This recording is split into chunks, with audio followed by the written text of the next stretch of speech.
Hi, அனைவருக்கும் வணக்கம். நான் உங்கள் ஆதிச்சுடன். நம்ம ஆதிரை கிராஃப்ட்ல இன்னைக்கு செம்பில் செய்த திருவுருவ சிலைகள் தான் நம்ம கொண்டு வந்திருக்கோம்.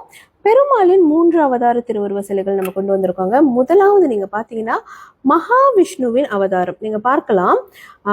மகாவிஷ்ணு அமர்ந்த கோலத்தில் இணையாக பக்கத்துல மகாலட்சுமி தாயார் இருக்காங்க. மேல் பகுதியில பாத்தீங்கன்னா ஆதிசேஷன் இருப்பாரு. ஸோ ரொம்ப அருமையான ஒரு திருவுருவம். நீங்க பாத்தீங்கன்னா இது ஒரு குட்டி சிலை தான், 1.5 ஃபீட்ல தான் இருக்கும்.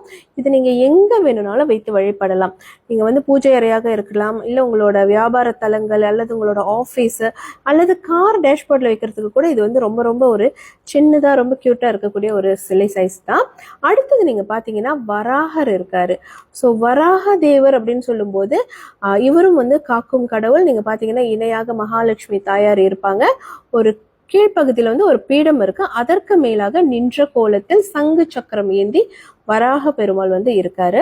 அடுத்த சிலை நீங்க பாத்தீங்கன்னா வெங்கடாச்சலபதியும் பத்மாவதி தாயாரும் இருக்கக்கூடிய ஒரு திருவுருவ சிலை. இதுவுமே ஒரு 2 இன்ச்சஸ் ஹைட்ல தான் இருக்கும். இதுவுமே நீங்க எங்க வேணும்னாலும் பிளேஸ் பண்ணலாம். ரொம்ப ரொம்ப ஒரு அருமையான ஒரு ஒர்க்கிங் கொடுத்திருக்காங்க. திருவாட்சியில இந்த சிலைகள் அமைச்சிருக்கும் போது பார்ப்பதற்கு மிக அழகாக இருக்குங்க. ஸோ வழிபாட்டிற்கும் சரி அல்லது ஒரு மங்கள சின்னமா நீங்க எங்கேயாவது பிளேஸ் பண்ணணும் அப்படின்னு நினைச்சீங்கன்னா இது ரொம்ப அருமையா இருக்கு. ஸோ இந்த சிலைகள் எல்லாமே நம்ம கிட்ட இப்போ ரெடி ஸ்டாக்ல தான் இருக்கு. இது உங்களுக்கு வேணும்னா மறக்காம நம்மளுக்கு புலனம் வழியாக தொடர்பு கொள்ளுங்க. புலனத்துல நம்ம எண்கள் பயோல கொடுத்துருக்கோம். ஸோ அதை நீங்க பார்த்து நமக்கு நேரடியாக தொடர்பு கொள்ளலாம். நன்றி, வணக்கம்.